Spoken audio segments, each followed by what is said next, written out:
The Galaxy Note 10 is usually the Swiss Army knife of all smartphones. It's the phone that has everything and can do everything. Or at least it used to be before Samsung removed the headphone jack. Today we're going to review the Galaxy Note 10 Plus from the inside, see what makes it tick, and see if there was actually room for that jack. Let's get started. You have to hold the power and volume down button at the same time to turn off the phone, because that makes a whole lot of sense. Let's get started.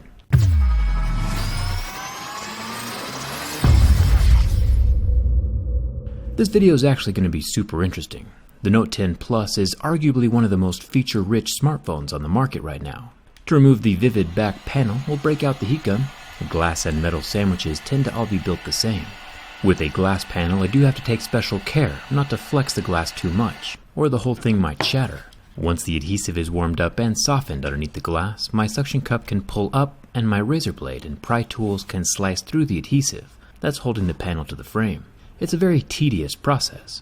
The inexpensive plastic Galaxy A50 was just as colorful as this Note 10, and it used a plastic panel, which is way more durable than glass.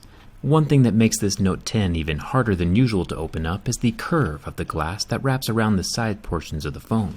Any pressure in the wrong spot along that curve might shatter the whole panel.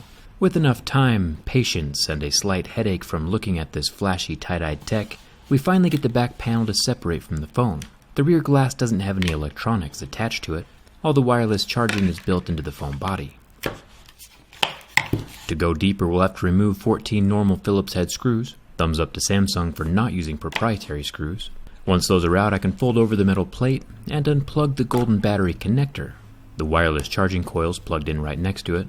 Unplugging that releases the wireless coil from the phone. You might be thinking to yourself, hey Jerry, why do you keep calling this black sheet a coil? That's because it is. You can see the circular shape of the copper windings underneath the black covering. These internal copper windings inside the Note 10 Plus will rest on top of the copper windings found inside of a wireless charging pad. The pair of coils creates an electromagnetic field through which energy can transfer into the phone. This might come as a surprise, but this large wireless charging coil isn't the only wireless coil found inside the Note 10. On the left side of the phone we see a large rectangular housing. This is used to store the S Pen, and at the very top of that housing, where the tip of the pen sits when it's parked inside of the phone, is a little baby wireless charger. I can peel off the black tape to reveal the miniature copper coils that sit right on top of the coils wrapped around the tip of the stylus, once again creating two sets of coils that form another smaller electromagnetic field. Power flows from the phone battery through the two coils and into the S Pen capacitor, which we discovered when we carefully disassembled the S Pen in the durability test video. This wireless transfer is also why the S Pen cannot be made from metal, since metal obstructs wireless charging. It's some pretty mind-blowing tech, and we've barely even started this teardown. Let's pull off the top black plastics. This reveals a dual-colored motherboard, both blue and green. A transparent Note 10 would look pretty awesome. I'll unplug the power and volume buttons. The connectors just unplug like a little Lego. I can remove the front-facing camera. It's a 10 megapixel little guy with no optical image stabilization. The black square here in the center of the motherboard is the earpiece. Strangely enough, it's in a weird location. We'll dig more into that in just a second. I'll pop off the 3 ribbon cables down here along the bottom of the motherboard, along with another ribbon on the right side, each unsnapping like a little Lego. Then I can remove the SIM and SD card tray. Remember that Samsung made 3 versions of this phone. The regular size Note 10 does not have an SD card slot. The dual-colored motherboard can lift away from the phone housing at this point. The reason why this motherboard has 2 colors is that it's actually 2 motherboards stacked on top of each other, kind of like we saw inside of the newer iPhones. It's a thick sandwich of really expensive technology. Surprisingly though, even with the extra thick motherboard, there's no thermal paste on the back, just a gray foamy pad-looking thing. Let's take a look at the cameras. This block of cameras is another piece of mind-blowing tech. The Note 10 Plus wide-angle camera is up top, with no optical image stabilization. Then there's a regular 12 megapixel normal camera, which does have OIS, and then a 12 megapixel 2x optical zoom camera at the bottom. This also has OIS. Samsung is the only manufacturer to release a variable aperture camera unit, just like, your pupils adjust inside of your eyeball to get the optimal light for your eye. This little circle opens and closes to get the optimal amount of light for Samsung's camera sensor, depending on the situation. It's pretty cool. The lens on the right side is a depth sensor. We've seen this pop up in a lot of phones lately, and it's only available on the Note 10 Plus. We're going to check out the copper cooling pad here in a second, but first we need to uncover the charging port. The black plastics come off easy enough, since we already took out the screws. The plastics contain the bottom loudspeaker. It's got the same little baffle balls hidden inside the speaker, like we saw in the OnePlus phones. It's a little ball pit for ants. I'll remove the 2 extension ribbons and the 3 additional screws, then the whole little charging port can come away from the frame of the phone.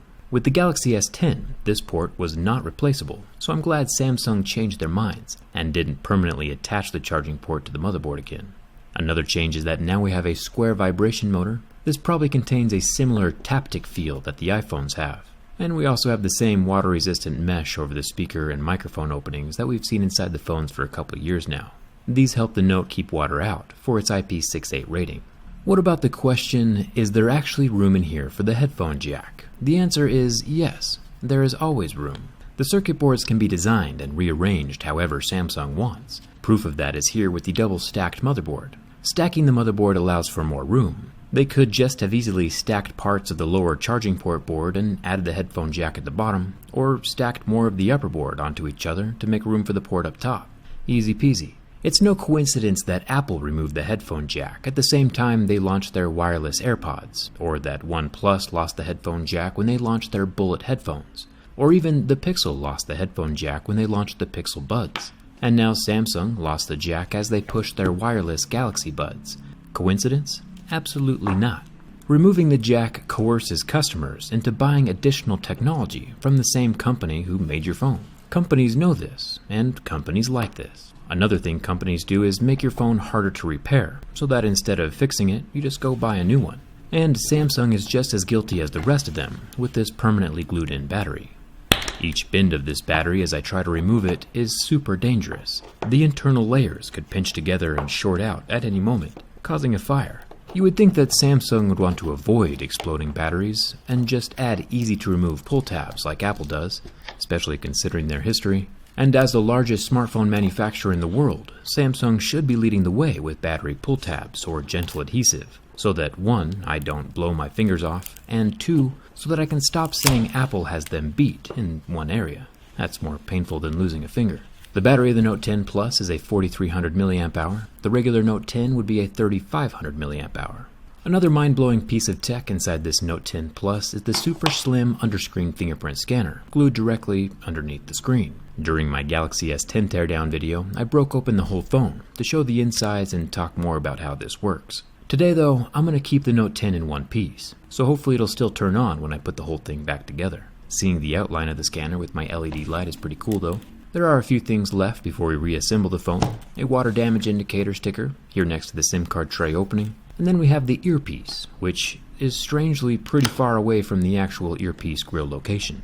Popping it out reveals that it is indeed a speaker and not the under-display vibrating technology we saw inside the LG G8.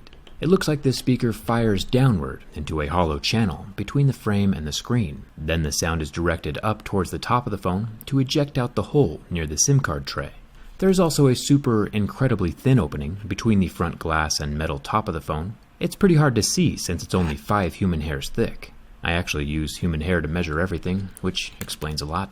Finally, we come to the heat pipe, or vapor chamber as Samsung calls it. We normally only see this type of cooling in high-end gaming phones, like the Razer Phone 2 or the Black Shark 2. It's cool to see the technology making its way into non-gaming phones. As we know, solid copper is a great conductor of heat. It pulls away heat from hot objects like processors and goes and dissipates that heat elsewhere inside the phone. Heat pipes are more efficient than a copper slab because of the liquid inside the pipe. Vapor chambers, like the one we see here, take cooling to a whole new level, beyond that even of heat pipes. Slicing the vapor chamber open, we can see that it's a hollow pouch, with plenty of room inside for liquid to move around. The liquid will vaporize at one end where the processor is heating up, and then cool down as it reaches the far end of the chamber, only to be wicked back again to the processor by the copper strands and copper mesh capillary action, so it can start the whole process over again. It's kind of like a liquid cooling system built for PCs, but crammed down into a really small space. The liquid is still present here in the pouch, even after I opened it up and messed around with the insides. The wire wicking mesh is pretty interesting. The copper vapor chamber does a good job of helping the phone run efficiently, but it's not mandatory for functionality. The phone should still work and turn on without this in place. We'll see if that's true in just a few seconds as I reassemble the phone. The Note lineup used to be the absolute pinnacle of everything that Android phones were capable of, so I'm sad to see now that Samsung dropped even one useful feature like the headphone jack. But even without that feature, it's still one of the most, if not the most, well-designed and feature-rich cell phones you can buy right now. So if you're looking for the best of the best, and willing to pay a premium for 100% of what smartphones are capable of right now, this is probably the phone to get. Just keep in mind that you can probably get a perfectly decent phone that does 90% of what the Note 10 does for about half the cost from someone else. Smartphones decrease in value faster than a piece of used gum, so unless you make money with your smartphone, you can always just go get last year's version for a fraction of the price. There aren't very many substantial improvements between one year and another. And would you look at that? The whole thing still turns on. Gotta love that.